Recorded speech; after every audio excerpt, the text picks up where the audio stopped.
Welcome to Memoirs of a Millennial. In this episode, we chat to Ed O'Donoghue, owner and founder of Fro Pro Foods. Ed started FroPro in 2012 out of a passion to make healthy eating more accessible for everyday Australians. Ed is also a former professional rugby union player, having played for the Queensland Reds and overseas in the United Kingdom. In this episode, we discuss Ed's rugby career, the inception of FroPro, and what the future holds for his company. It's a great episode as we learn about Ed's evolution, right from his inception of having very little business acumen all the way to now owning and operating a Australia-wide food company that he built from the ground up. Don't forget to click the follow button to help me bring you more content. And if you have any suggestions for some guests with some great stories, I'd love to hear them. I hope you enjoyed today's episode. All right, Mr. Fro Pro himself. Here he is, hey? Thanks for coming in, mate. Yeah, awesome, mate. Thank you for having me. So we're here to listen to your adventure. Let's start with rugby, because that's probably what your first sort of adventure was. You're a Maris brother lad, are you? Yeah, Rosalie. Unfortunately, it's closed down now. Is it? Yeah, we were a victim of having early success and then starting another school, which then became one of Australia's best Catholic schools and rugby schools, Maris College Ashgrove. And so I came from the school that was a bit further inner city than that, in Rosalie, just in the shadow of Suncorp Stadium, actually. And unfortunately just missed its demographic by about 10 years, and so it ran down to 0 pupils. Unfortunately, because the area that we were in has actually become super affluent and would have been excellent to have a school for people to walk their kids to now. Yeah. But just missed the boat. Yeah, I didn't even realise it was close. I think I just hear Maris Brothers in the show. I know, you assume it's Ashgrove, and so it's obviously like as a little brother school, we sort of get a bit peeved at that. Yeah. But in saying that, the Maris tradition and everything, it was a great school. They're both great schools, and it's it was a good thing to be a part of. Yeah, nice. What it seems like a lot of rugby players, like especially obviously Super Rugby, come from that private school system. Yeah, I actually don't know why that eventuated, but again, my dad came from Ireland and my mum came from Tasmania, and so neither of them had ever seen a game of rugby. Yeah. And they actually met in a remote town called Mount Isa in northwest Queensland, and so I never, my family had never had any experience with rugby. Only that my dad was, as an Irish guy, been sort of grown up on a farm, and they brought up pretty Catholic. So when we came to Australia, back to Australia, there was the idea that he wanted us to go to Catholic school, and he had this idea that to go to a rugby school would mean that you'd end up learning more and sort of being around doctors and lawyers' sons and all that sort of thing. And so that was something, because he was didn't come from much. He had this aspiration that it'd sort of bring up. So there was that mentality, I suppose, that rugby schools were sort of more affluent. And again, I don't know how that came about, but it's probably right. I think since when, finally this shows my age, but I left school, finished school in '99. But Rosalie in particular was probably more of an entry level. Private school to call it. It would be a bit of a stretch. But and again, we were pretty diverse, and I think since then, especially, rugby's been able to, in the early 2000s, 2010s, rugby's been able to stretch its wings away from that a lot further. And in particular, because we've got such a great Polynesian community in Australia, that and Pacific Nation communities, that we've been able to introduce a lot more people to rugby in Australia. Yeah, it definitely used to be, because I think we're 4 or 5 years apart. Like public schools never used to play rugby. For the fact they might not have played it organised at school, but a lot of kids, it was funny when I was finishing up. That was when we sort of saw that there was all these epic state school guys that were fantastic at footy, but they'd play their footy I think it was on the Saturday for the club, and then the league on the Sunday. Yeah, nice. What did you learn a lot from that system? Do you think going through those pathways shaped you a little bit, or you think you would have shaped that way irrespectively? No, I probably learnt late. So I think the fact that rugby is excellent, because any sport. I mean, I used to love volleyball as well. That was something that was a huge passion of mine. I think just the fact of competing to get into the next level of anything. So if you're trying to make any sort of rep teams, that was something in sort of year 11 and 12 for me, that it just wasn't about coasting, because you had to do a little bit better than everyone. You had to work out what would be a solution to get you picked in a certain team to do something, and you had to, again, they're saying this I probably didn't learn until a lot later in life. But you have to be valuable or useful to someone, and that's the core thing in business, I believe. But certainly, trying to make teams and trying to be, it's a pyramid system. So you got to get to the top, and you have to beat other people out. Yeah, I think that's something that does teach you, to try and do your best. Yeah, it also kind of teaches you working hard, and then you get the reward for working hard. Like you get picked in the first team, or you get whatever it is. Yeah, and look, I'm gonna preface this. I think anything that we'll talk about is I certainly didn't really learn my lessons until a lot later in life. Yeah, and in particular, getting into business, because it becomes what is going to make you either be able to have a nicer life or not. And so I think with school sports, like you got nothing to lose really. And then even when I was playing professionally in my 20s, I certainly didn't implement the lessons that I would like to have known at that time. But certainly the guys that I saw succeed massively were the ones that were willing to have that delayed gratification of doing the work now and reaping the rewards later. Yeah, right. That's so true. Yeah. It's hard when you're young, man, when you're 19, 20. Yeah, think I envy the guys that did it, because I'm like, they were really, and I probably had every opportunity to understand it, and probably it's one of those things like, the amount of life rafts and all that probably came for me to try and help me, and it probably didn't take them. So, I can probably, if anybody probably would hear this, and they'd probably be at like nearly every one of my coaches. That's right. But, finally it hit home at some point, I hope. But, I think that's one of the things I think. And again, even now I see like this younger generation that's coming through in their 20s. I'm like, gee, I know they have a lot more information. I know this makes me sound older, but like the internet, like social media wasn't really there. And your accessibility to things that can really help you on, even just, some of the even podcasts and whatnot, that really get some great gems to live by from people that have done really well themselves. But I think this younger generation are just remarkable in that regard. Yeah, there's a lot of content that you can listen to for free. You can go and teach yourself almost about anything for free on YouTube. But they do. Yeah. Like I said, I probably had enough people try to help me a lot of times. But, things came reasonably easy sport-wise for me. And, so I probably, again, it was just where I was at the time. But I think certainly, like I said, there's kids now that are just so impressive. I say kids, like 20s, and both men and women that I see, like even at the gym, knocking out some remarkable efforts. It's pretty cool. Why do you reckon you weren't like fully? I don't know how to word it, but like you weren't fully into it, like you said. I was into it. I just think I was probably trying to hedge my bets and have a good time through my 20s, but also be overseas playing professional rugby. And even when I was back here, it's just potentially my character and my, But again, that's something, no excuses, but no regrets. You're trying to have your cake and eat it too. In a way. Exactly. Yeah. And that's something, I look back, I'm embarrassed sometimes, but I certainly don't regret anything, because I'm very happy, with my life in general. But I think it's one of those things, just say that, it's also, I was able to play professional rugby, which is great, fun, and, met a lot of good, fantastic people. And it's also, some of those things I think, some people don't achieve. So it was a cool ride. And like I said, not to say I'm certainly not finished the ride yet, but, having later gone into business, I think some of the failings, I call them, but I mean, it might be a bit rough, but some of my failings as a sports person, like a professional sports person, some of the things I left on the field or didn't achieve, I sort of maybe look, I think to myself, that's because I get hard on myself. That's because you didn't work hard enough, and then I institute that into my business life, and go look that you don't have those chances anymore. Like you threw those away, but you can make up some achievements in business and in life, you've kind of like learnt your lessons. Let's use that lesson now, and then to a bit, but but certainly it drives me. Like, gives me a bit more drive. I think some people I see, guys I've played with, and people I admire that achieve so much. They can actually fuel their post-sport life through all the achievements and the learnings, and you see that story a lot.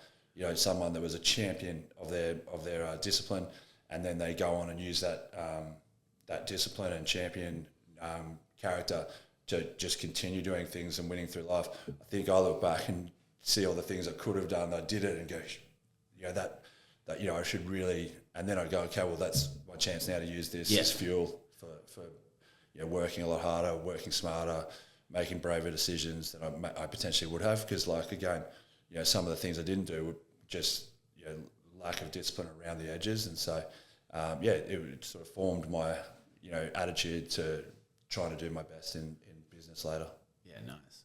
When did you think, oh, hang on a minute, like, I'm not too bad at rugby, like maybe I can do something here? Yeah, well, I mean, it was a bit year 12. I had a great principal at Roselairs who was also my first team coach, and he sort of took me aside and said, look, at this, make this, first representative team, but then he goes, look, you just need to really, just think about the next 2 months, and like, you could do a lot better. And if I hadn't have done that, I then wouldn't have made the Australian team for schools and stuff, which was a big achievement for someone from my school.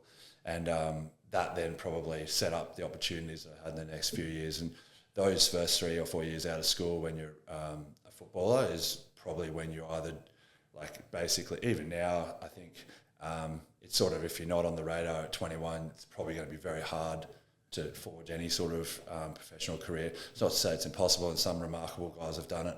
But I think that's sort of, so it's funny, it's like picking a subject in year 9 and then you have to do year 10, and like, so for rugby, you sort of have to get on the radar and then keep on it.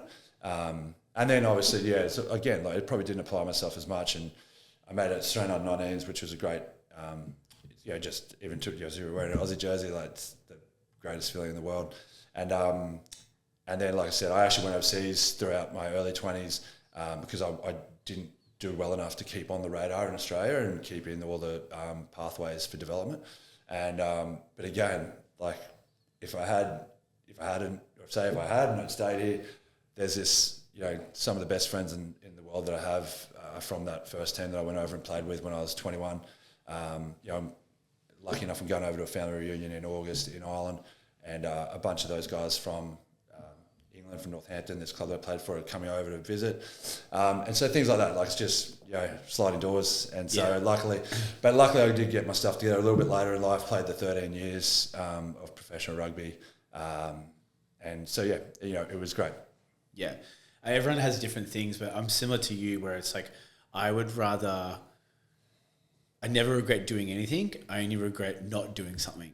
So, like, I'd be more dirty that I didn't go overseas and have a crack and try all that. Because look at all the adventures that came from that. And I think it's stuff that brings you somewhere. Like, I don't want to get too philosophical, but I think, you can't look back and be like, if I could change that, because I just think that then puts you on a different path, and really happy about this, a great wife and 2 beautiful kids and stuff like that, and then think, that would have brought me somewhere else. Yeah, you can't change it anyway. That's about as deep as I go. Yeah, so you were Reds. You would have been Reds development squad for a bit, and then Reds in 2007, maybe. Yeah, so I've been everywhere, mate. So basically, I was sort of out of school and played the Australian under-19s, and then I actually went over to see some family because my dad came from 14 brothers and sisters in Ireland. I'd sort of never seen them because we'd been in Australia. We're the only ones over here.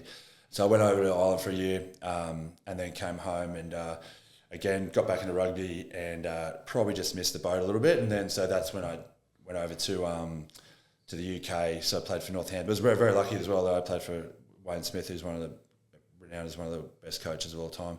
And again, very good coach. Also gave me some very good home truths about discipline and how to succeed and whatnot. And again, probably didn't take them on board. But then played a couple of years in the UK. But I was lucky enough then I came home and played because Reds was probably the only thing. And again, my ambitions probably weren't big enough, because then once I got things like I played for the Reds and that was one big ambition in my life. Oh, that's ticked off. There wasn't another one. So. Yeah, there's no Wallabies or no. So that was it. And so I suppose then it's like, what do you do then? And so then I just enjoyed it rather than like the next. There were other guys my age just tearing people's heads off to get ahead, and I just didn't have that at the time. Anyway, so then I went over to Ireland again after that, and I played for a great club called Ulster. Again, lifelong mates there. That I really, and that opportunity and experience was fantastic. And then I actually signed for another Irish team where I'd had hope to really kick on that, sort of got a bit of a bee in my bonnet about making something. I think it's just 28 in rugby is basically the equivalent of what I am now, 42 in life, like the midlife crisis. Like, I better achieve something now. And unfortunately, my dad had gotten sick, and so and he ended up passing away. But so I'd come home, and I'd been back and forth at home.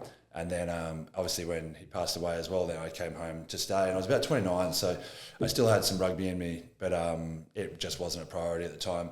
And so I'd actually, to segue, I'd had a bunch of notes in my phone about businesses I'd start, because I'd always, especially rugby, like you get exposed to a lot of corporate sponsors and things like that, and all these people that have achieved a lot, either that they're high up working for businesses that corporate businesses and their higher ups that then sponsor rugby and do a lot of stuff, and you can learn a lot, or they potentially own businesses and had grown those. And so there's a big opportunity to learn and to understand what that sort of life would look like, because it's something I hadn't seen.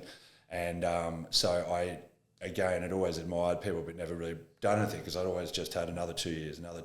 Like, and when you're in your 20s, I just didn't, and it's again, my fault, but I'd just always look 2 years ahead. And if I had a contract, I was like, well, that's great. And then I'd put all any plans about not, having rugby in my life on the back burner.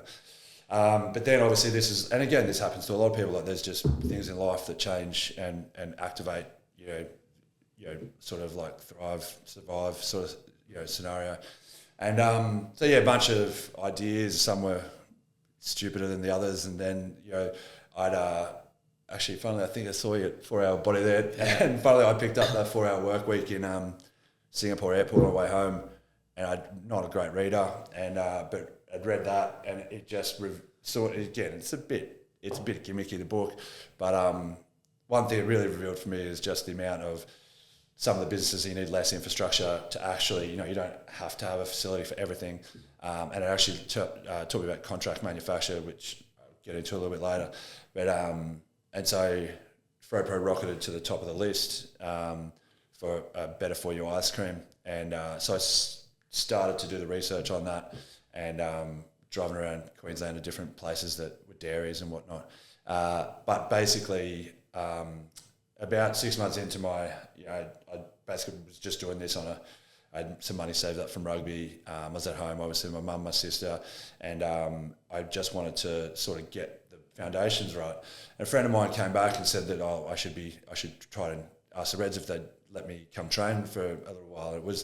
There's a great coach there, Ewan McKenzie, and he just said, look, we've got no money for you, but you can come. That's a good deal. Free labour. Yeah. I was like, yeah, zero sounds fine. And so, but also because I think at the time it was very nice to be back around, I'd been in rugby scenarios in team environments with 30, 40 good blokes there every day for the best part of 10 years. And even further if you count like school and whatnot. So it was a very welcoming, good environment to be back in. And to be honest, probably gave me enough drive to then work on the business as not, being able to think of like go and kick a footy and pass and, do like everything I used to love to do. So it was a real blessing, and it was great. And then I ended up just playing one. It was meant to be the train and trial, but then everyone got injured and I started playing, and then I played 1 year and then I played 3 years. And it was the favourite 3 years of my career as well, because a lot of the other guys that I played with in the early days, we had really tough times in the early days, and they were just kids coming out of school, and then they ended up being world beaters. And then I got to go back and play some games with them when they were these, senior men. World 15 guys. And so it was really pleasing and very rewarding. And so those 3 years were fantastic, and it also allowed me that time to, not be do or die with the business. And some weeks you go to South Africa and I just turned the business off for a month, and that's not something you can do once you get going. No. And even then, it was in the stage where we weren't into the major retailers like Woolworths or Coles. So we had the ability to just be a little bit easier with it. But so it was fantastic. And look, that's my rugby career, if anything, if even to call it that, is at the very least, it was a great experience, and it gave me a lot of great friends and a lot of ways to understand people. And again, even I sort of might be a little bit self-deprecating on it, but one thing I did learn is, even considering that I believe it, I probably should have done a lot better. I definitely knew how to get picked sometimes, and I think that's one thing that's really resonated. If you don't mind me segueing into the business a little bit, is you need to give someone something to put you on the team. And even in business now, with firstly our ice creams, and then later, now that we've moved into all the foods, all the buyers that we deal with in Woolworths and Coles it's a huge vote of confidence for them to put any brand or any product into their stores. And so I sort of worked out I need to make them like a coach, and for them to put me on the team, if you know what I mean. Yeah. So something I could do even when I probably could have done better. I was getting picked for 13 years somehow. So well, you knew when to and look, you know your strengths. Like there's strengths. Some things I was really good at, and some things that I was less capable of. But so it's something. Then again, you just got to. I think you got to be useful and be valuable, and so that is the core of anything. Not to say we've just got a long way to go with our business, but the getting picked is the big thing, and giving someone a reason, and then once you get picked, giving a reason to keep you, giving a reason to give you more minutes, so to speak. Because it's tough, and so being on the shelf in any of the major retailers in Australia is a tough thing. So you need to be able to give value to get there, and then create more value once you're there, and take care of business basically, so you can stay in business. Yeah, nice. Your last stint at the Reds, was that with Albert Ane? Was he there then? Or was yeah. I had him on the other day. Yeah. Oh, really? Yeah. No, he's a good lovely bloke, mate. And actually, because of all the boys that we went to school with, a lot of them were neighbourhood friends and stuff like that. So I'd known him from a younger age as well. Yeah, cool. Champion. Just one last thing. It was sort of on rugby, but not. So you had Ewan Mackenzie as a coach, and then was Eddie Jones a coach when you first went to Reds? Yes. So two banging coaches. Yeah. Are there any lessons you learned from them that sort of you really took away with you, like into the business world or just in general? Yeah, I mean, Eddie is a funny one because he's, I had the 1 year with him, but he really he's a pretty intense guy, as a lot of people know. But he's very, funnily, like he told me to read this book about Carlos Goshen, who's a Brazilian that was one of the most successful Japanese car CEOs ever, and I think they're very averse to having Japanese car CEOs not be Japanese. And he told me to read this book about Carlos Goshen in 2007, which is nuts. That a rugby coach is giving you that sort of material to try and read. And so he was very direct, obviously. But things that he used to just tell me to do one thing, and that was it. And it's like, then you'll make your value to me. So that's something. Again, I don't know. Obviously, that's a long time ago, 17 years. So, and then each coach had something different. There's a coach I had in Ireland, which he was brutal to me. But then I look back and I realised I kept feeling sorry for myself that he was all over me. And then now I'm like, no, it was you. You were the dickhead. I was that guy was a dickhead. Yeah. Just going back to the pick and stick and stuff like that. I was like, he just doesn't like me. And I'm look back now and I go, you probably wouldn't have if you were the coach. So I get it.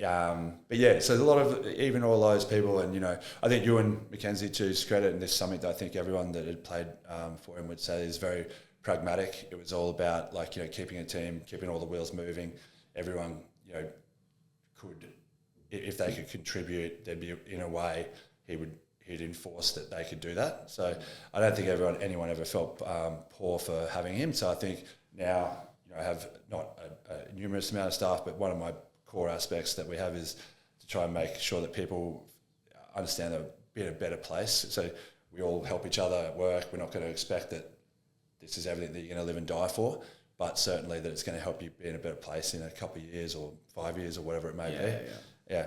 Nice. Yeah. Bit of life lessons there. Yeah. Well, no. Funnily, for an environment where a lot of coaches don't have that empathy for their players about that it's do or die now, or it's just doesn't work. Whereas I thought, he was very pragmatic in the way that he was like, "Hey, look, you may not be here forever because you're not going to be, but while you're here, we can all help each other do as best we can while we're here." And I thought that was quite a good message, especially in a rugby team when you a lot of testosterone and competitiveness, and that's what you're there for. So yeah, it helps builds that camaraderie as well because you're helping each other out. And I think so. Yeah. All right, let's shift to FroPro. So you said before you've been thinking about businesses for a while, right? You had your little notes of ideas that you wanted to do.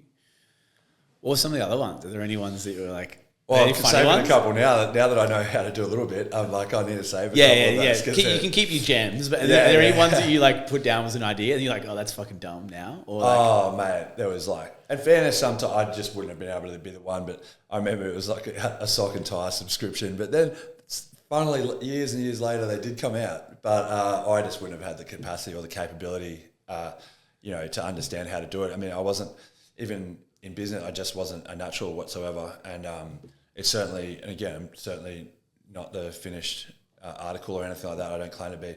But, it took a lot of time doing things to understand it, how best to do them, and even just to drive myself. So, I wouldn't have had the capacity to do a bad idea. I'm lucky that it's a bit of a sell. Even with ice cream, we made fantastic products and we're the first in the market. But I wasn't good enough as a business owner to make it so that we dominated and we were the only one left out after after all the competition comes in. And even that drives me a little bit now that we're a food business exclusively now. Being first and only is my objective now. So like, it's not good enough to have a fantastic product and be out there. You have to make sure that it's so good that you can keep the ranging and satisfy everyone's needs as far as the consumer, making sure that they're happy all the time, the quality of the products are consistent, and that there is a little bit of innovation, each year, hopefully. But in ice cream, like we were streets ahead of everyone, time-wise and quality. But then I just, just through not doing well enough, let a lot of competition and and also like and that's a learning. So it was great to be out there, but then it would like having stiff competition. I realised I just wasn't good enough as a business owner at the time because I hadn't made a strategy that was going to see us through it. So, I mean, that was a learning as well. Because you were the first sugar-free ice cream. I suppose. Like big supermarkets. It was funny how to, because you don't want to rattle off everything, but it was like a no sugar added and higher protein ice cream, and then I believe we got into extruded is the industry term, but choc coated, shaped. Basically, I didn't know how to call them anything but magnums. Really, you're playing in the streets in Magnum's head because it's a cracker of an ice cream, a Magnum. Yeah. But then we were like, it was like, I wish we could just say, oh, it's like a Magnum, better for you. Even now, I'm still worried I'm going to get in trouble for it. But it's just, because it was an epic product. It was one of my favourites called Fro Pro Single, and it's still, I wish we still made them. Yeah. But it was great. And so like things like that where, we realise that you have to keep innovating. And it's all like for us, the whole thing is about permissible indulgence. For the FroPros, the cornerstone is about permissible indulgence. So things that you exclude from your everyday food intake. We just want to make it so you can have it more often, enjoy it, and then I think there's a point where like there's diminishing return on any food. Like that epic pizza that you'll have. Like, and again, I'm never going to say don't have it once in a while, but the fact that you can have something that reminds you of it, or even leaves you feeling better. I mean, that's something that we sort of focus everything now, and that was something that allowed us to go from ice cream through foods, was that we weren't exclusively a better for you ice cream business, but a nutritious comfort foods business. And so pizza had been probably a bigger love of mine in life than even than even ice cream. And so I was like, there's no reason we can't. And I did get told not to by a lot of people that I in business that like said, oh no, that's it, But I just saw like that's one of those things, and we were in a spot where we were like getting just rampage with competition, expectations, and then obviously competition breeds like your marketing budget has to be through the roof. And like I said, I wasn't, I didn't think that I was like sort of business person where, I wanted to fight like that. I mean, my passion is through sort of making foods that I would want to see on shelf. And then I sort of had the hypothesis and that's something that there's a lot of people like me, that have those, lifestyles where they try your best, but, it's not the cornerstone of your life is to eat better. And so you need things that, sort of convenient, within budget and good for your health. And so that's sort of the axis of where we design everything now. And because we're a product-led business, that's 100%. And so like as much as and again, our marketing focus is, we're not trying to smash everyone with, we're not going to win by, clicks. What we try to do is listen as much. So it's like two-way marketing system. So, and even that helps us understand if we think a new concept of food that we're going to make is going to hit, because we sort of just, we're really big on comments, really big on replying, big on listening, hearing. So that's sort of where it's at now. Yeah. Is that where the origin came from? Because obviously you had the idea initially in your list, and then like what made you think sugar-free ice cream? Because that's what you wanted. You wanted ice cream, but you wanted to be healthy. Yeah, absolutely. And so I'd seen some attempts at it around the world, but not into this level. Like, and I'm talking even something just like ultra low calorie, but nothing in it. And again, obviously as having rugby as my background, I used to always get in trouble because I'd be underweight and then my skin folds would be all right, and then they'd be like, put on some weight, and then I'd be overweight and my skin folds would be terrible. Like, or I'd be the right weight and my skin folds would be terrible. That was my own thing because I hadn't built up the proper base weight of, through long training. But in saying that, things that I loved would be obviously this is everyone's life story. Things that you love are the things that end up like putting you over the top on skin folds or weight. And ice cream being a really big one. And so that was something that then when I was looking into, I didn't really know how to do it, and it was just an idea. And then obviously that's when I'd come home and I got the ice cream machine, like a little 1 litre Cuisinart ice cream with a compressor. I still got it.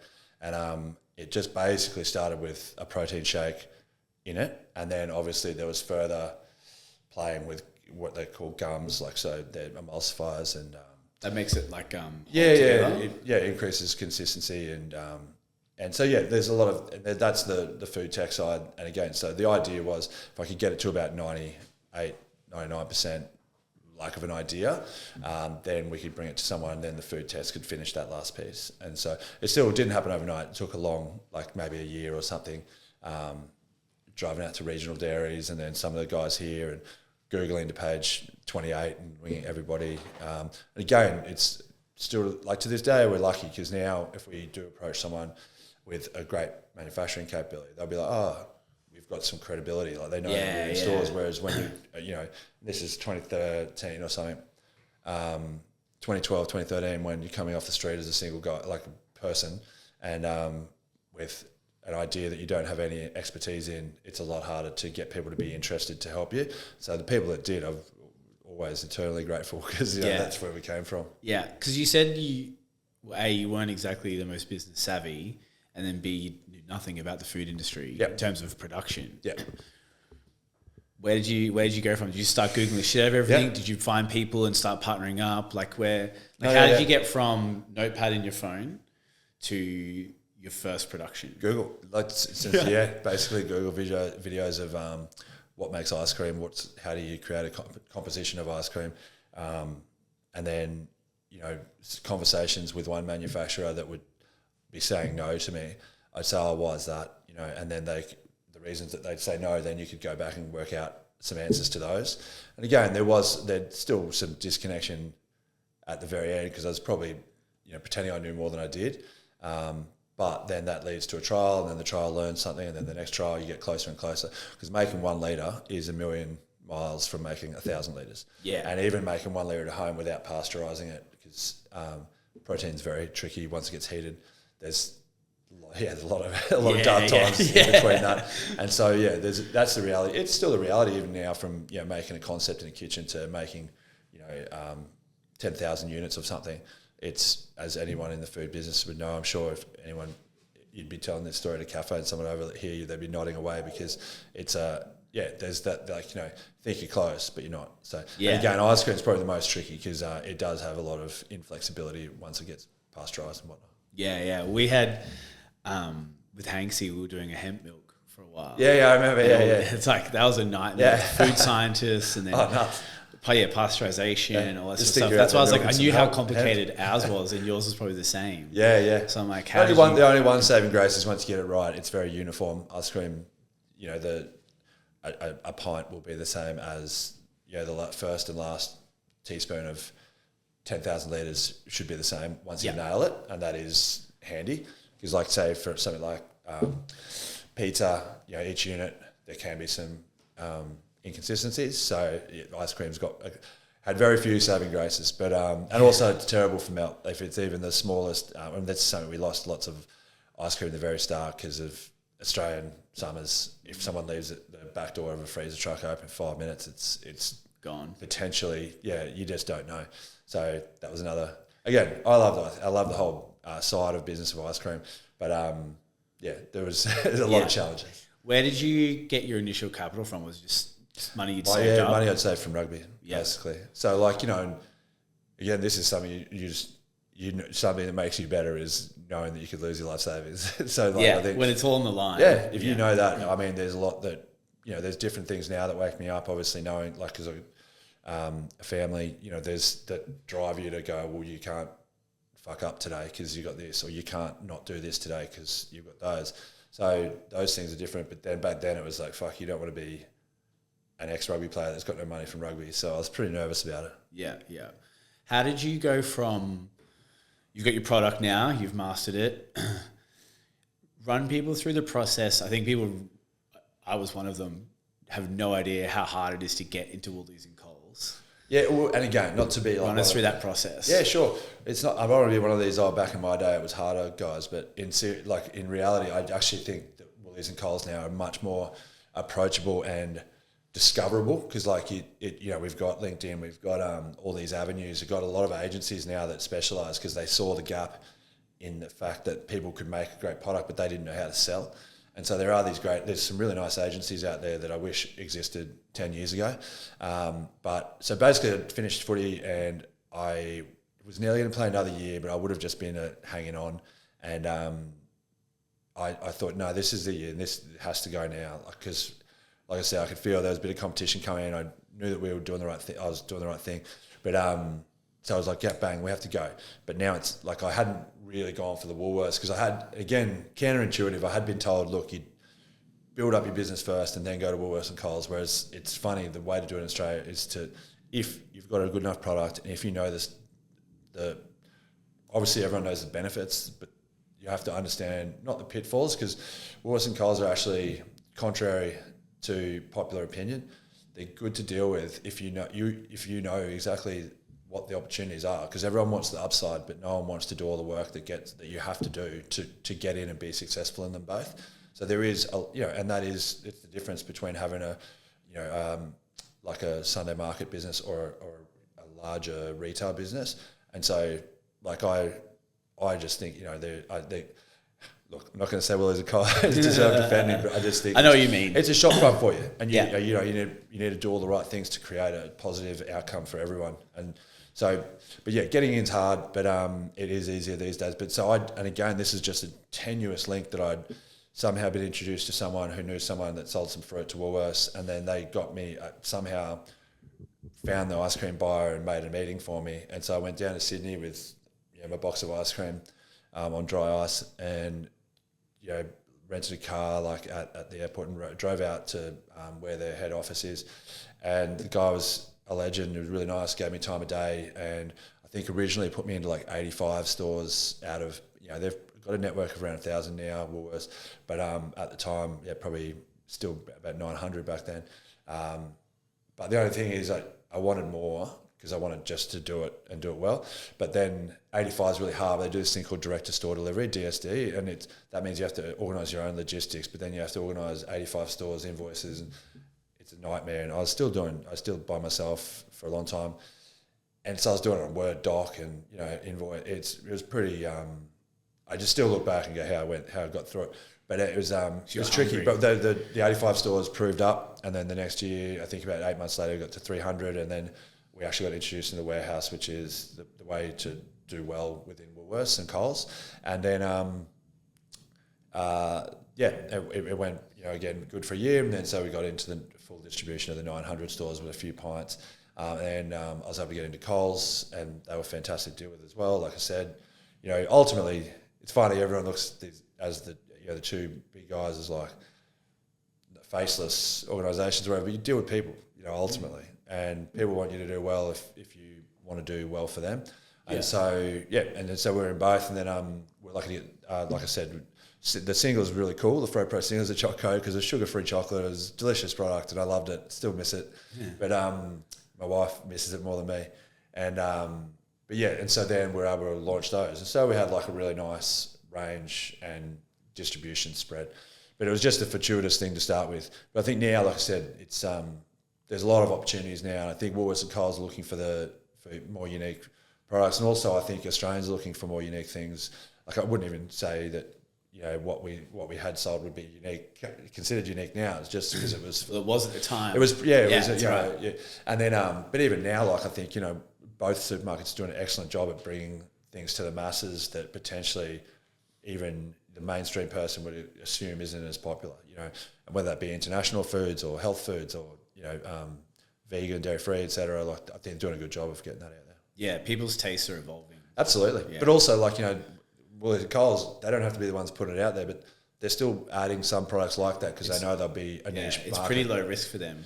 Well, you'd think, but mate, every pick slot for them is a big investment. Like shelf space is finite. There's only so much in each store. To get it to that store, there's distribution warehouses they have to get into, and that's a slot that is taking something else out. And so but I think that there's more interesting products at both supermarkets now than there ever was. Is the margin, because initially the 85 stores, that was kind of like a trial, right? Oh, yeah. So, because you said you had to do your own logistics, basically. You make it at your manufacturer and then you had to go to 85 stores. Yeah. Is it ironically the profit margin is bigger once you get into their Absolutely, distribution? Because you're not paying for all of that stuff, And right? look, to be honest, I reckon, if I'm honest, I don't think I even knew what my margins were when I did that. I'm 100% sure I didn't. You're just so hungry, like I'm doing it. Yeah. I probably didn't even know what each tub cost me out of the warehouse, out of our factory, let alone how much I would have been losing. Yeah. And, there was periods there I really, I probably wasn't even bookkeeping for a long time, to be honest. So,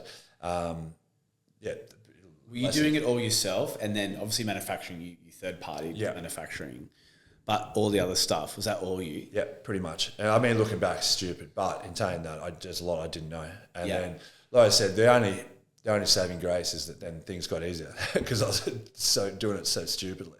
But then, each year, and I understand obviously each year there's some growth or whatever, but I was like, oh, gee, this is the best thing. I wish I'd done this, but because I'd done it the really cumbersome, silly way, it was like it made life a bit better each year. And then on top of that, having more stores servicing them through the distribution centres and such like that, it really opened my eyes. Yeah. And I think it's an unexpected cost of going into all these as well. And what I mean by that is you have to make the product first. And then you've probably got 30-day billing. Yeah, look, you'd have to terms are I think unique to each vendor, but it is. But it's it's not for everyone. That's something I know that even looking back now, if I'd been told that, I wouldn't have a business now because someone should have told me it's not for you. Seriously, I wouldn't. I wouldn't but look where you are now. Yeah, well, I mean, it's, like I said, we're still a work in progress, but absolutely, I wouldn't have learned it was dumb luck that I was dumb enough to do all the dumb things. If I had triple done it sincerely, because I wouldn't have done it. If someone had mercy on me, they would have said, "Don't do this. You might lose all your money." And so, lucky that in hindsight, it's good that I got through those periods. But there was probably some points where I got helped. I'm sure that I was helped, a few times on different things, and hopefully that's a reflection on showing genuine interest in trying to do your best for the other people. And so, but yeah, but it's there's inherent costs, and again now I think there's more information than ever to know what you're getting into. I think, and again, to not trying to cover up from my naivety, and but I just went too fast, and that was it. Yeah. But now sometimes fortune favors the brave, though. Sometimes. Yeah, I'd like to think so. Oh, the silly, the misinformed, uninformed. Yeah. But So look, I got through it. Thankfully. But I think there's opportunities like today it's eyes wide open. There's like I said, I think everyone sees big retail as sort of an enemy, but it's an opportunity. I think, and that's like anything. Yeah. You started with ice cream, which you loved. Yep. Why did you stop doing it? So there was two big factors. We had like rising costs. Costs went through the roof, and that was just there's a lack of dairy. There was also a massive flood at one of Australia's biggest ice cream manufacturers, which we were using for some of our ice cream, not all of it.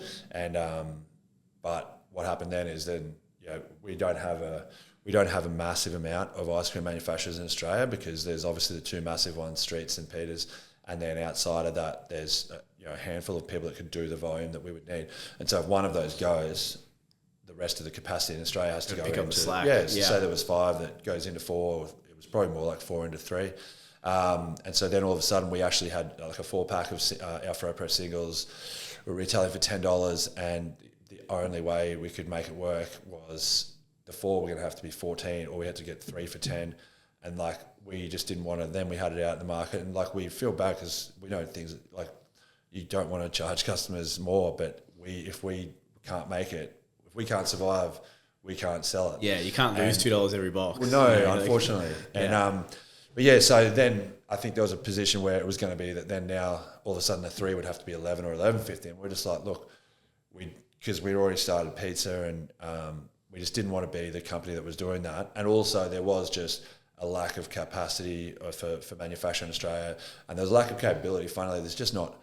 There's all this cool stuff in America and in Europe, like to do different pack formats and different, actual ice cream unit formats and things, and coating. Like, we had an ice cream, this epic ice cream. It was like a higher protein. Like, have you had Mars ice cream? They're like one of the best. I like the Snickers ones. Oh, they're just sensational. We want to make one of those, but it was going to be like way too much. So anyway, we just saw it as like an uphill battle, and also like there's hundreds and hundreds of ice creams out there, in total ice cream. There's a lot of health versions of ice cream now, and I was like, look, we've got, I think, because we'd already proven pizza to an extent, and I really believed in the fact that there was opportunity around for like non-meal, so like something that doesn't come in a tray, but comfort foods, so better for you, nutritious comfort foods like pizza. And we had a pipeline of things like our high protein burritos that 3 minutes in the microwave, and it's probably my favourite thing that we have. And then now that we've released our higher protein, lower carb fried chicken, and that's something we're really proud of. And we've got a bunch of other stuff in the pipeline, and we're just like, look, ice cream's a real mud fight. Like, you have to be, there's just heaps going on. There's so, and we're like, look, that's potentially something that we could leave for now. We'd love to be able to do it again at some point, but we've got, like I said, a really steady pipeline of some really cool stuff that are going to, and look, one of the big things for us, we just want to be able to help our customers and our community be able to have a better relationship with food. And that's one of my things, because I used to just go flip-flop from, bad week or bad month, good week, good month, or whatever. And so for this is something, and again, not to try to pump up the brand, but like the products we have really help me stay more consistent and more stable, and so that I can always be just taking the edge off what I would, when I would be getting a takeaway or whatever. Yeah. And so, like, I think if we can keep solving that problem and, keep the products high level, we hope we can win. Whereas, we can and help our customers win by feeling better about themselves more often. And yeah, I mean, I know I do it. And it's time. There's 3 things. We can say time, money, health. So, because time, everyone's getting home, it's dark now, especially in winter, and you're like, there's some things, there's nights when you do want to cook properly, And then there's nights when it'd be great to chuck a pizza in the could, oven and feel better. Yeah, for sure. And like, go, okay, that's okay. And then also there's like a lot of people, and I know I'm really guilty of it, I love it, it's called hybrid cooking. And so, for instance, our fried chicken, you can have a prepared component. So, for instance, like, one of our chicken breasts, but then maybe make a salad on the side, maybe, knock up some... Nice wrap. Yeah, exactly. And little things like that. So, and that's sort of the hybrid cooking method, that I think is very popular even now with, the onset of meal kits and things like that. And, as a gym owner, you understand, like, everyone's putting in their hour, like, they make that hour for themselves because we know it's better for you. It's going to keep you moving, keep you healthier. And then you don't want to take away from that later. And so that's the time aspect. The money aspect is we are more expensive than comparable products in the supermarket, but that's for things that are absolutely trash health. Making those components at home, if you're taking a lot of things together, are going to be hard. Way cheaper, yeah. And then also, look, I'm still very guilty on the weekend if we've had the kids out at like birthdays or something, and Saturday evening, we're getting Thai or something like that, and that's a good one. So like when you're spending on one of the delivery platforms, like so much dearer. Oh man, and you just keep clicking. It's $10 delivery those dim sims, $4 priority fee. Yeah, they come pretty quick. So things like that. So we just that's where we feel we can be value as well. Yeah. And then obviously the health aspect is our cornerstone. Did you get much backlash changing the ice cream, or was it? Yeah, well, a little bit, like as in moving away from it. Or the 4 streets. Both. Yeah, both. Like, do people we were contact you much? Because that's one of the things that makes me the happiest in the world, that we have people contacting, whether it's for a bad reason or a good reason. If someone's displeased with the amount of topping on a pizza, it's very very rare these days, because we'd like to keep our quality really high, but we respect that, and we want them to be they should be displeased, and so we'll work something out for them. Whereas with the 4 to the 3, if something we knew would come, we very transparent and open about the reasons and everything for it. And ultimately, one of the most pleasing things, if they did a post that we did put up about it, and there was some negative comments, before we had a chance to reply with the reasoning, and not even negative, just displeased and we totally understand, like, your price going up, you're getting less for the same. Yeah. And we were just we're about to be very transparent. We have like some, just to explain it openly.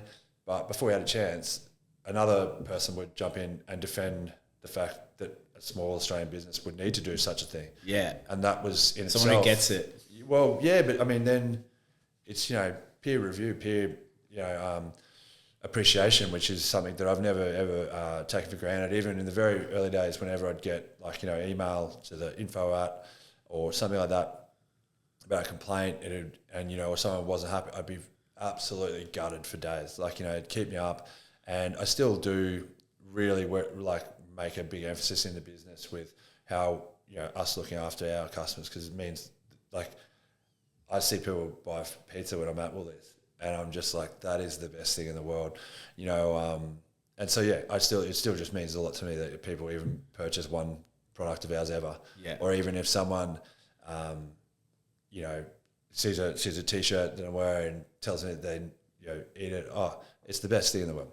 So we never take for granted. So we're very prepared, but that is something that we just thought, look, if we can't be competitive, at some stage we just wouldn't do it. Yeah. How did it feel that, whether it was the ice cream or now you've got a bit of a range, do you swell with pride when you go into Woolies or Coles or whatever, and you see your brand, you're like, absolutely, I did that, like, we built that. Yeah. And look, I've got, it's so funny because anybody, even like, merchandising is basically just making sure everything's faced up and all your brand's facing and should be in the right place, and hopefully, because there's products missing because they're being sold, and you face it up, and it's one of those things now, like, if I'm with my daughter or something, and she'll go, "Daddy, that one's not, can't see the front," and then or even like some of my ex-Reds teammates will send me a picture, and it'll be of all the pizzas like perfectly faced up because they were in Woolies and they saw it and they did it. And I'm like, how good's that? Like, so it's still really cool. It's awesome. And just even the better thing is when I see,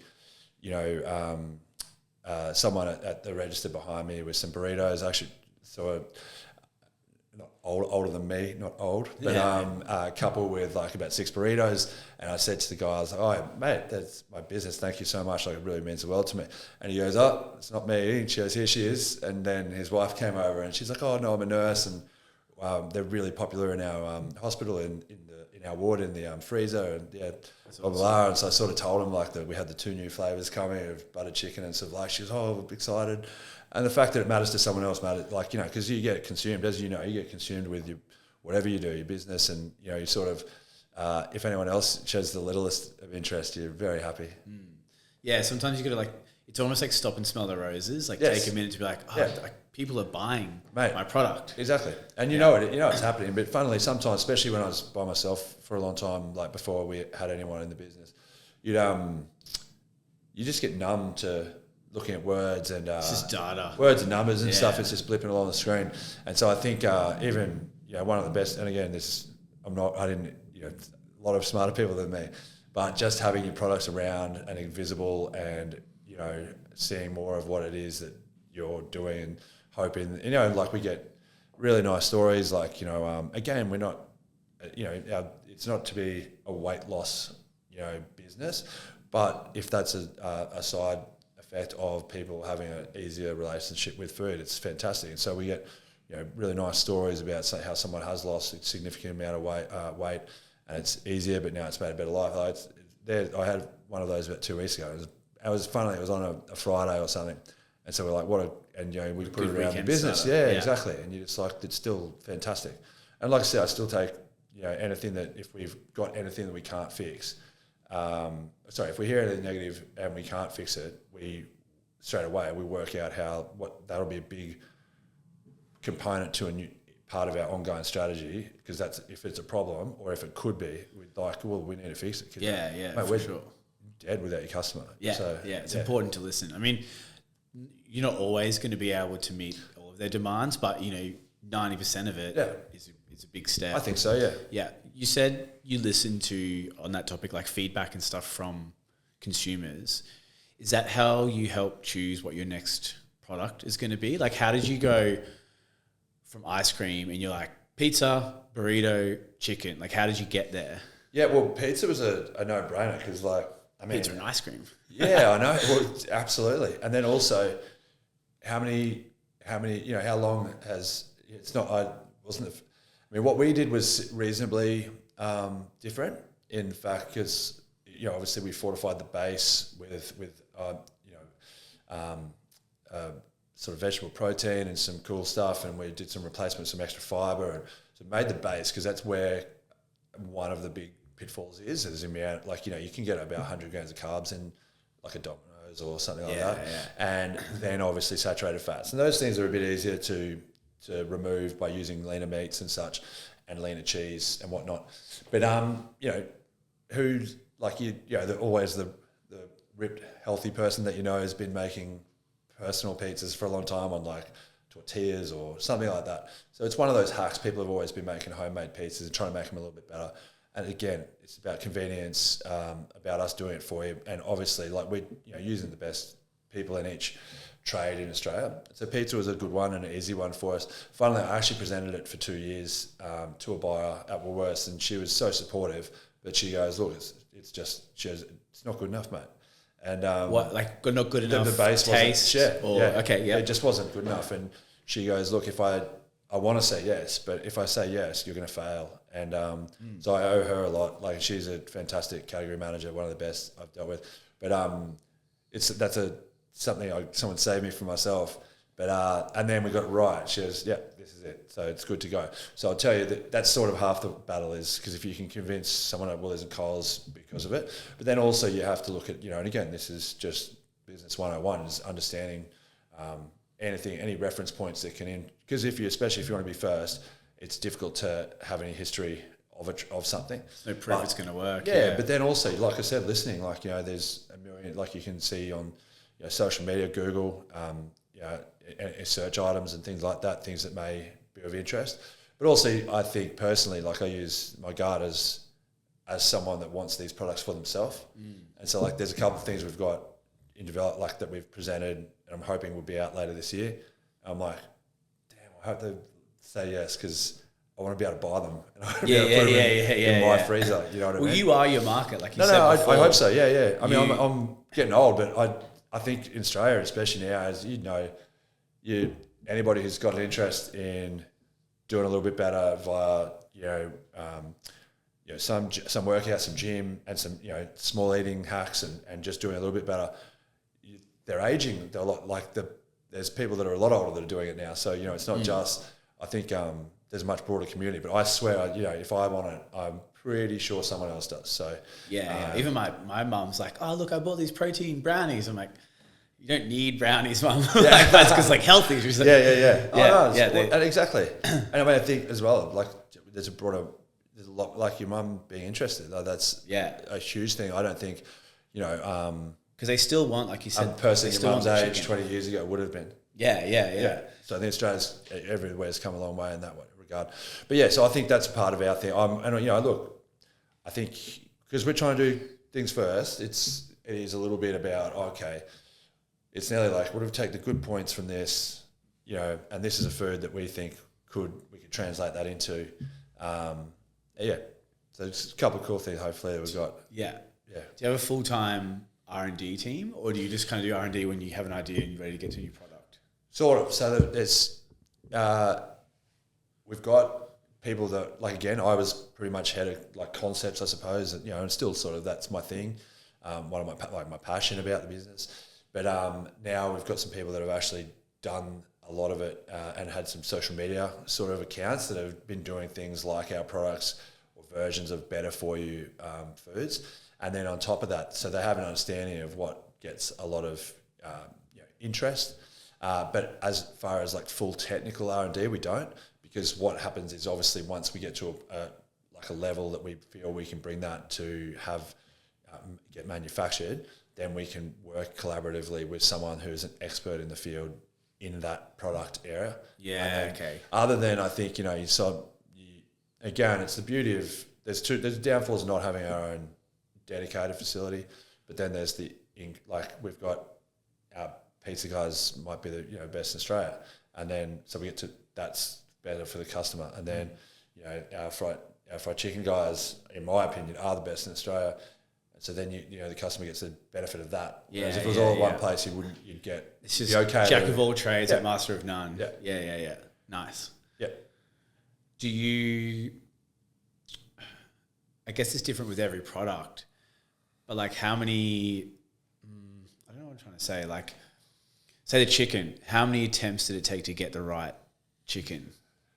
And do you eat it and you go, nah, it needs more of this? Or is that more like the food scientist? No, yeah, that's not. Well, because you got to have the customer, like I say myself or, everyone at work, it has to pass the customer test, so that's how it is. Like, and also we want to be, part of it and understand where we think it's going to play. You have to cook it exactly the way that someone, so, we've got 9 air fryers at the office or something, pizza ovens and all this, but not everyone's got, and again, you can get a cracker pizza oven for about $90, but cooks underneath and everything, but not everyone's got it. So you cook it exactly the oven for me. Exactly. Yeah. So you have to cook it exactly the same way. So cook it all different ways and eat it different ways. And then, even if you do it, then even when we do our, especially for chicken, it's a good example, like it was presented with on wraps, on burgers, pops with a side and, things like that. So, certainly a few iterations, but I think that's where it becomes like getting it right, getting it fairly close yourself, and working on it. Some might be years, like I said with pizza, it was years, but then with other items you might get closer because you got more expertise. Yeah. How'd you guys go during COVID? Was that it was bad for you or not? No, because people, and again, like it was a hard time for everyone. So, but I was just sitting upstairs, and we just had our daughter. We're a young child down, like a baby, and so I just work upstairs in our spare room, like everyone did.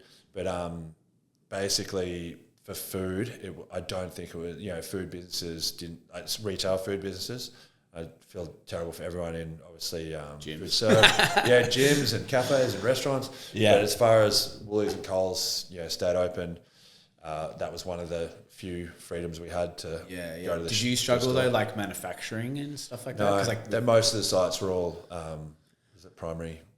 Yeah, workers or whatever. Yeah. And so like that stayed through, and ice cream as well. Like I think ice cream in general did well because people just sit at home. Yeah. And then obviously we already had some customership, so it didn't affect us as well as hard as other people. It's fortunate in a bad situation. Yeah. Well, you can't control it. It's not. I know. Yeah. It's like it's. But no. I certainly I hear people we work with and that we do business with now that it's sort of unfortunate you forget how hard some things are for other people, and so that would have been one of them. But it didn't affect us negatively. Yeah, it was wild how everyone's so different. Like I was closed. People will remember. Like I've sort of just forgotten about COVID. And that sounds really ignorant, but I had a baby. We would have been home. Like she was born in November 2019, so we would have been home that year for most of it. Like would have been. You would have been home anyway. It was our first child, so it's been pretty intense home stuff. You're getting by. And then other people were like, it's going to be the thing they remember for the rest of their life. Yeah, it's wild. Yeah. Do you have business partners? Because you were a one-man army in the beginning. As you've grown, do you have business partners now, or are you still? No, we took a small investment about 3 years ago, and that was excellent. It was really needed for working capital. Nothing outrageous like facilities or anything like that, but it was really timely and good.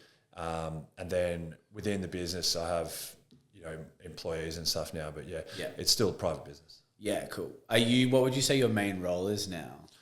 I'm still real day to day. Like we're not a big business by any stretch of the imagination. Like there'd probably be hundreds of people that touch the products like through all of our manufacturing sites and whatnot. However, within the actual day to day running of the business, it's under 10 people. So I'm still very heavily involved in most things. How do you reckon your skill sets evolved? It's better, yeah. I'm certainly better. And again, I think being an owner and having things that you can lose makes you evolve. So, and even if even we've got a great, we use like an outsourced CFO sort of system, and it made me a lot, my financial acumen better because it's something I'd never had, naturally or with any study or anything like that. And so I think that's been a huge part of my growth is like knowing my numbers, not just the internal numbers, but just in forecasting and being able to take risks with a reasonable level of comfort or and knowing when to pull back and whatnot. And so I think that's been a huge part of my increase in skill set. But look, I think there is one thing that I think is good is as an owner, you need to have a tiny bit of paranoia. It's probably just on the paranoid side of just being reasonably aware of risk. And so I think that keeps everyone within your team understanding of the fact that while we even if you have a win, you don't want to be negative and go wait, everyone shut up. But it is good. Like you've walked because there's always mate, it's huge as any business is just unless you're really lucky. There's just the tide comes in, the tide goes out, and you've got to be really careful. Yeah. So there's wins but always just sort of what's around the corner. 100%. You never know what curveball can come your way. No, and so I think and again with this, I know that's not exactly a skill set, but it certainly made me just a lot more attention detail focused around attention to the numbers, attention to the timing of strategy, and if it's seen its day or and if this is probably the first year we're ever going to look. I think I was talking to my marketing manager the other day, and we're like, this is the first time we were just talking about February. It's June now, and we're talking about something in February for next year. And I'm like, I don't think I've ever looked more than say 3 months ahead on pretty much anything. Is that because you haven't had the time or the ability? I think so. Yeah. Because also we've launched a lot of stuff within a short amount of time, like a couple of years, and we've had these multiple new categories and ranges, and we've had changes in a few different things, and we're trying to catch our feet with stuff. And we've had more customers, and we want to make sure we're taking care of every single one, where possible. And so then it allows us to then start to look ahead. We don't like I said, I haven't been at one, we haven't hired 40 people, so we still all have a lot to do all the time. Yeah. And so, which is really healthy, I think, because so, but yeah, in saying that, that's why I think this is the first time we've gone, okay, we've just gotten through a few things and now we get to look a bit further ahead. Yeah. How do you manage stress, I guess, is the short version, but the long version is like, even in my gym, which is on a lot smaller scale compared to yours, I'm putting out fires all the time. And I'm sure you've got plenty of fires. You had a stressful situation the other day. Like, how do you woosah? Do you ice bath? Do you like spend time with the wife? Like, what's your vibes with that? Yeah, I mean, look, I'd got no, man. I'm not, I wish I could have the time to be Wim Hof and jump and do my breathing and ice. I'm sure it's very good. It's not to take away from the people that do, because I mean, I love the idea of that. I mean, it's not. I mean, again, I'm not trying to harp on it, but it's nice. I'm very lucky you've got a young family, like, because I maybe 10 years ago I didn't even know if I would ever have kids, so it's really cool. But they don't know about it, so they're still at that age where they can't tell if you're stressed or not. So if you get home, I think that's pretty lucky of me. And I've got very good team of people, and it's becoming a time now where I used to try and hold it all in, but it's like we can spread the any stress. Stress. I'm not trying to say I want to give them stress, but like we can all look, take it off each other. And some people are better at, nearly all of them are better at something than me, within it. And so hopefully that takes away from that. But yeah, I'm lucky with having some young kids and my wife and stuff at home, and then also friends, weekends. That's pretty much all I need. I like to think, and again, stresses come like no matter what. But ideally, if you can, I think again that just harping back to another one of I think I mentioned earlier, a coach that was on my case, and I was like, oh, the guy's a fuckhead. But I realised it was probably me. One of the things he used to say was, it's not good enough to work hard, you have to work hard early. And I didn't really get it, because I got in trouble for making a tackle, but it was like I had to rush back and make the tackle, and it made it look like that I'd saved the day. But he goes, the reason you had to save that tackle is because you fucked up 2 rucks early, you were in the right position. And he absolutely exposed me in front of the team. I remember it from still to this day. And it was one of the worst feelings, getting exposed in front of 40 other guys, and it was demeaning. And I was like, but then now looking back, I go, I deserved it, and I didn't. I put myself in a bad position because I had to rush at the very last second to do anything. Could have really been worse for the team as well. And so it's always actually, funnily, that was one of my things that I remember in business later that I'd gotten myself in some positions where I had to make last minute things to save us or save the business or save an account or a deal or something. And I'm like, what could you have done differently? And you go track back your month or 6 weeks. And I was like, fuck, there were so many days there I didn't really work that hard, or I didn't really, give it everything I had, or I didn't, I didn't see something coming. I think so. It's nearly and again, not to say you're never going to have stress. You're going to, I've probably got about 10 things on my mind right now. Yeah. But I think if you start seeing the risks really early, and like I said, working hard early, working hard last minute is good. But I mean, in when there's so much on the line, if I could do that, and that's probably what I did my whole life. When you're single and you got a lot less to lose, it's easy to be reactive when you're 20 and you can just make it happen. But again, you're never going to not do it. But so anyway, to that point, I think I have less stress when you know you're more prepared. And so I think as well, if you can blame yourself for anything that goes wrong, you can always go back and work out what you could have done. Whereas if you're blaming someone else, it's it's not going to get you far. No. How do you manage? You've probably got a grasp on it now, but it might have been a bit of a struggle initially fitting everything in. You got your wife, you got your kids now, you got the business. Are you pretty strict with scheduling? I don't do these times. Obviously, if a big fire comes up, you need to deal with that. But oh yeah. No, look, I'm not. I'm far from. I've never. I follow. You see people on LinkedIn, or you listen to a podcast, and you're like, fuck yeah, I'd love to implement that. Imagine being that. I do 5 a.m. ice bath and all that. And man, I'm the utmost respect for people that can do it. But for me, I think there's again. I'm not going to mess it up, but there's the F's in life where you can only land 3. It's family, friends, finance, fitness, and something else. And it's pick 2 and do them well, rather than it'd be great to do all of them okay. But so for me, obviously, you know, I'm lucky I get to drop the kids at daycare or kindy every day, do a couple of pickups, but Brooke, my wife and I share them. Brooke works as well. She has her own business and property management, and she's just doing really well. And so, like, we want to do the best we can at everything, but I think my priorities are, you know, working at home. Yeah. And then to that point, you know, I haven't been good at my fitness perfectly for, like, you know, maybe, you know, 5 months, maybe, since November, 5-6 months. And that comes and goes, and hopefully I'll get back on top of it. And I'm sure I can schedule better, but there is just, I think you just have to, I find prioritize, like, there's a couple, you know, and for me it's 2 things, 3 things. And again, the better things get. So, you know, I'm lucky that, you know, I can get home in the hour if Brooke does pick up, I'm there. But in the future, I'd love to, you know, get to the point where, you know, you're also doing everything. But, like, you know, if I can get a lunch gym in or something, that's a win. But yeah, some things just take priority, and that's the result. This is your priorities versus a single 24-year-old's priorities. Yeah, and man, I'd be pumped for a bloke, you know, like anyone to be like, you know, if you've got that and there's one less thing and you get the rest right, that's awesome. Yeah. So what's next for FroPro?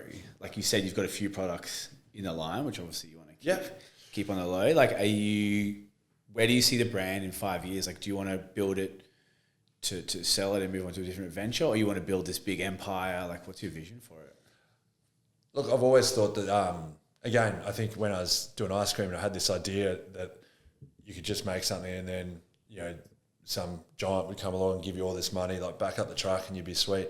I think, you know, and again, it's different for every industry, and my feeling on the subject is that if you create something worthwhile, you don't have to decide if it's something that you would, you know.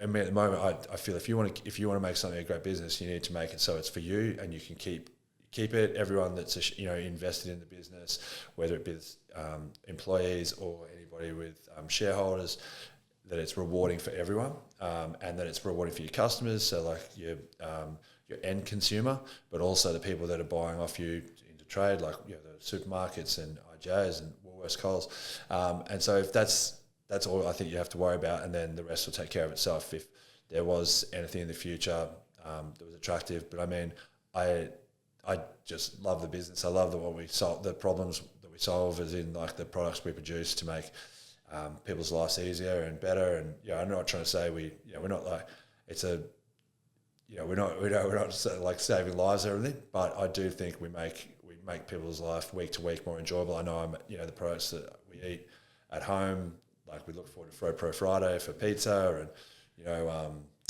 know, it's just, I really enjoy it. And I think the satisfaction of bringing a project from, like, you know, a concept all the way through to reality on the shelf it's so rewarding.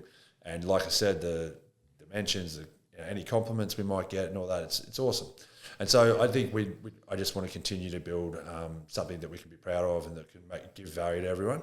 And then whatever happens will happen. But I think as well, like, you know, we would like to round out the products to further other cool things. Like, you know, because like I said, I think Australia's appetite, you know, for better versions of things we love is really high. And so I like thinking of things that, like, at the first, when you start it, it's like, I don't know about that. But then when you get there, it's like, oh, this is really a thing. Yeah. And so so that's sort of where I think we can be more of a broader food business going forward. And like I said, I wouldn't want there to be a time when it's not on a shelf. So I just want to keep working hard to make sure it is. Is there something that you'd love to do that's maybe a bit too hard basket right now? Like a product where you're like, oh, I'd love to make a burger, but obviously you can't really do a pre-packaged. Yeah, that's the only one I could probably talk about, because the rest, I think we've got a lot that could work, but I'm absolute burger fan, but I just don't think we could ever convince someone to buy a frozen burger. Yeah, that's what I mean. We're hitting it around. We're going, look, because I remember, some of those, they're absolutely... Because they do have them, but they're pretty mid. Oh, they're a rustler, I think. Yeah. I think, and some of those stuff you used to get at 7-Eleven before, like, late night food options. Like, there was only 7-Eleven, and you'd get something like the hot dogs and they're rotten. Yeah. So I don't know if that's possible, but I mean, I'm going to keep trying. But that's the one I was like, oh, there's no way we could we? Yeah. But other things that are, like I've started with, like, and they're in development now, the things I'm like, oh, it's a bit left field, but then you start talking about it and you're like, no, we could do that. And so I think, hopefully by the end of this calendar year, that there's a few things I think we could potentially be on shelf if we're lucky. Nice. Yeah. So you've been in the game for 10 years-ish? I'd say, look, there's two sides of it because, it started, I think, in 2012 officially, but, it was an idea, and then 2013 we might have even maybe sold one thing or something. But then 16 is when I wasn't working in another job. I probably didn't pay myself until 2019 or something. And then even then, it might have been the minimum non-taxable income and stuff. And so, look, the 2016, so probably about 8 years. So it's been a while, and it's been like, even in the last 5 years we've had 2 kids and gotten married and stuff like that. So it's, FroPro's been much longer than that whole period. So it's fun. Hey? Yeah. Is there anything major that you've learned that, not that you would do it differently when you first started out, because it's kind of cool the way you did it, but kind of like that, like, would you change anything? Like, now you know what you know. Do you reckon you'd still would have started with ice creams and still gone down that route, or? I mean, like I said, it's hard to look back like that because it's been a very moving target for me, and what capacity and capability I had at the time to deal with things. So I don't think I could have changed a thing because, I just wouldn't have had the ability. Each mistake gave me a little bit more understanding, and then so like there's no way that I could change it. If there was someone that wanted to do, is it FMCG? Yep. FMCG. Yeah, fast moving consumer goods. Yeah. Not necessarily a competitor of yours, but just in that industry, is there any top tips you'd give them now, knowing what you know and going through the process that you went through? Would you be like, get this right first, or give it a crack? Or, I mean, look, because also, like I said, I think, and again, you see it's remarkable, like Australia's got phenomenal FMCG entrepreneurs and young entrepreneurs, and even particularly excellent marketers that then, attach excellent products to their, like, say, for instance, their network or their audience. Like, I think you might know the women from Keep It Cleaner, the Kick women. They've done a phenomenal job of, like, they made a tremendous, offering and to their community of, like, their social media and whatnot, and then added on a huge industry of products now, like, and they're massive. So I think there's people that can actually, you don't have to, the product can be first or your audience can be first.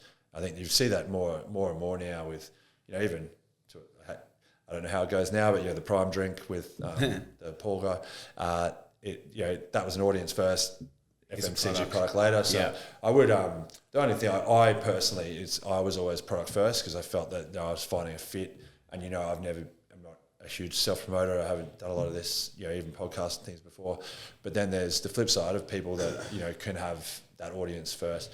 The one thing I'd say is it's a great environment for it, and people are more invested in Australian businesses now more than ever, I believe. And if you, like I said, can create value, that's my only big tip. The thing that probably took me too long to click was not what I could get out of it, but what I could offer first to the consumer, what the business or the product could solve for the consumer, but then even more so what it can, if you're not going direct to consumer, especially if you're going through retail, how you can create value for your partner that's purchasing from you, because then everyone wins, and then there's longevity, and it's I think that's probably a pretty good tip.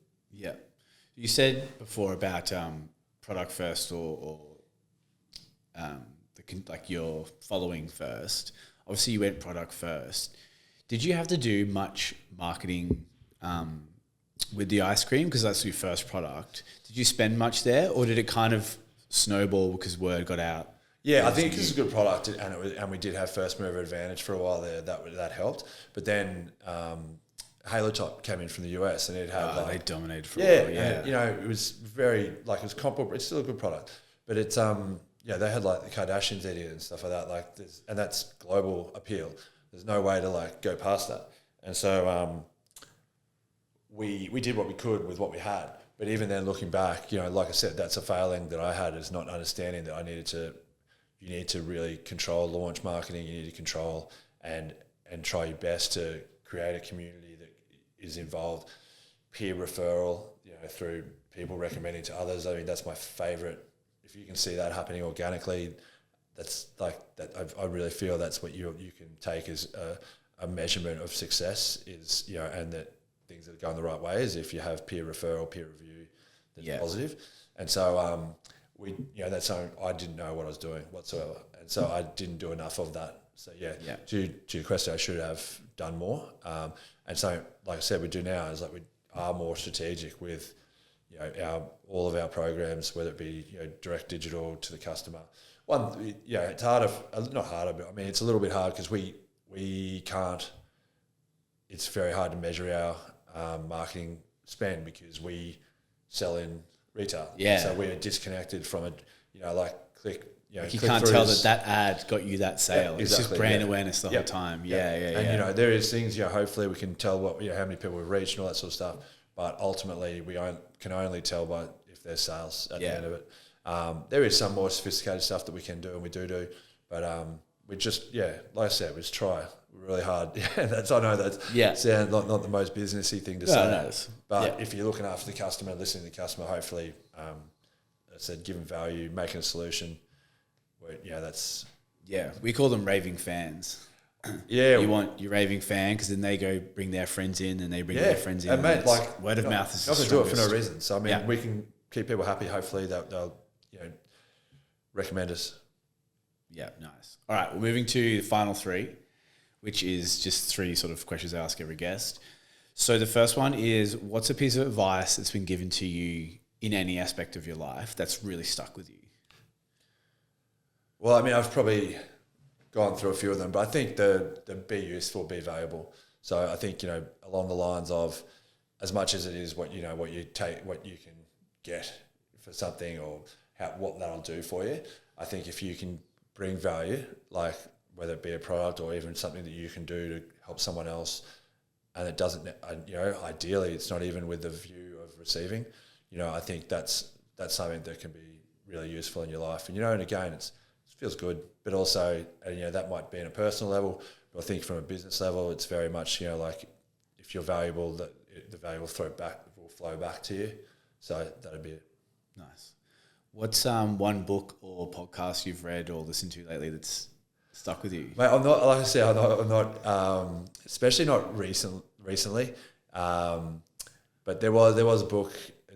I didn't get to the author's name wrong, but it's called Start It Up. And I read it around the same time, around 2012 or 13. I've read it a couple of times since. I think his name's Luke Johnson. It's a British guy who's an entrepreneur who started Pizza Express, and I think he was one of the first founding directors of Channel 4, if you know Channel 4 in the UK. But yeah, just about taking moments, and it's about basically taking moments in life and turning them into something positive. And again, in a more direct view about starting a business. Nice. And then the last one is, what's next on your vision board? Besides, obviously you got the products, but like, is that your main focus? Well, broadly, just broadly, another kid, another house, holiday to Japan, just you know, happy kids, happy wife. That's the main thing.